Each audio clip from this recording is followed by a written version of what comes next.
So I want to talk about that for a second, because there are a lot of rumors that Shahs of Sunset ended because of what happened with you outside of the show with Paulina and you getting arrested. Do you want to talk on that subject? Sure, absolutely. I wish I was more. I wish I was more prepared, because I would have pulled up the email and shown you. Mm-hmm. When they called, actually they emailed us, and here's what was happening. So they were casting new people for the show prior to season 10, and we thought season 10 was going to be our last season. We were all, talking about it, and what are we going to do? It's got to be the biggest season, and like we're all plotting and planning, and all that shit. And they would keep giving us updates. Okay, we're doing a casting call, and be prepared for this day. And they would send us emails telling us to prepare for whatever the new season, and all the ducks have to be in a row for this season to go off without a hitch. We have to, if you're renting, you have to get your landlord to say it's okay to film there. They want to get locations. They want to get releases from all of our family members and all that stuff. So we were preparing for this next season. And then there was a huge lull where they didn't reach out to us for like a few months.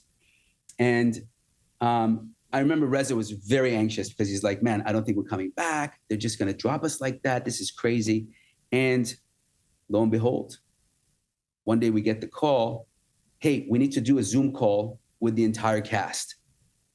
And we're like, all right, cool, this is it. Like, okay, fuck, we're coming back for another season.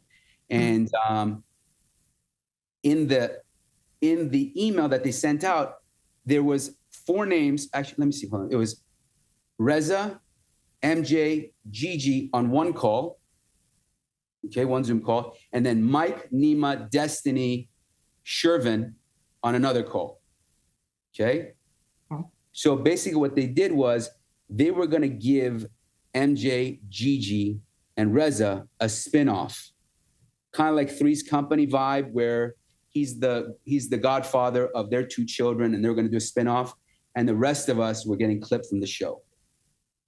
Okay, which was my thought, because I was like, why would they split it up? This is not normal. So I had a feeling, and they called, and that was it. They're like, hey, Mike, we're sorry to break the news to you guys, but the show's ending. It's just getting way too expensive to film. You guys, the show is unionized, and Ryan has to get his cut, and you guys are demanding too much money, and it just doesn't make sense for us. And sorry, at that point, how were the ratings? I mean, was it still doing well, or was it really falling off? Yeah, ratings were great, but understand, cable television is a dinosaur now, right? Mm-hmm. You have Netflix and Hulu and all these other streaming networks where you could watch anything you want at any given time.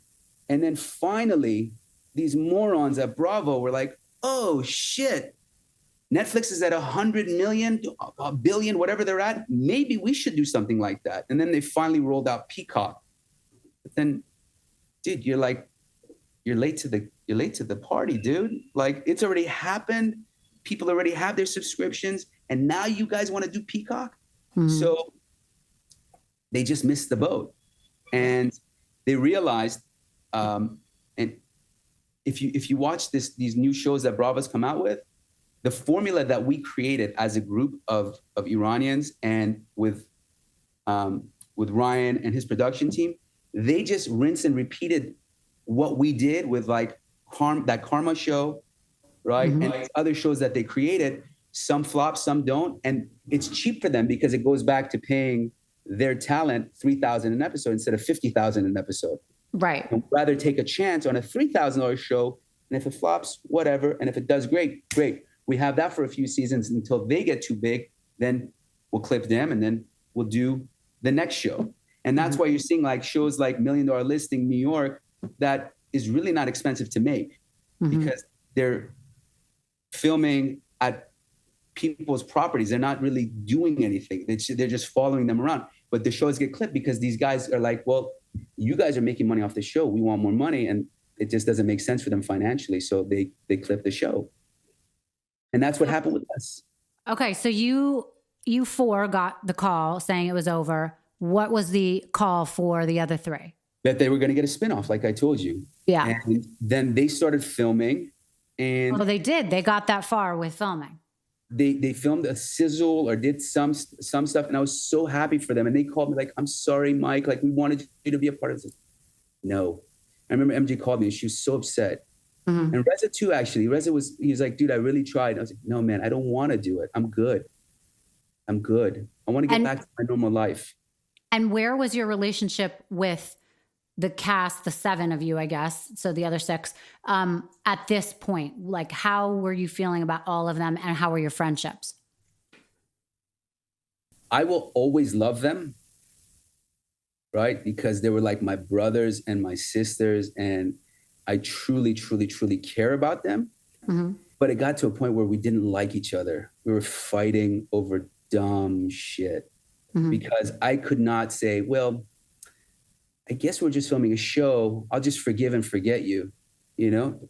No, you said some really disgusting stuff about my mom, my dad, my brothers, my fiance at the time. You threatened me. Like, I can't just forgive that. I don't care if there was a camera on.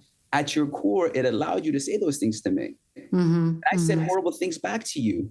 Yeah. And I don't want you to forgive me because we're not friends, obviously, if you would do that to me. Right. And that stuff became real, it seems, like the words, the anger. And what was interesting to me is that it almost seemed like they resented, or Gigi or whoever resented, when a new woman would come in your life. When Paulina came into your life, it was almost like you had to choose between them and her. And that seemed to cause a big rift. And who do you know, when you're in the middle like that, that's so hard. They honestly hated Jessica when I was dating her. Mm-hmm. And that poor girl put up with so much. Mm-hmm. I would get spoof text messages. They would spoof text message her like, "Hey, I was with your man last night, and, you know, blah, blah, blah. I'm dating your man." And she's like, you know, and I'm like, "But I was with you, babe, last night. Like, we were having dinner together." And she's like, "I know, but who are these people?" Just, I don't know if it was her or the world, because, you know, as a real estate agent, my number's out in the world, right? Mm.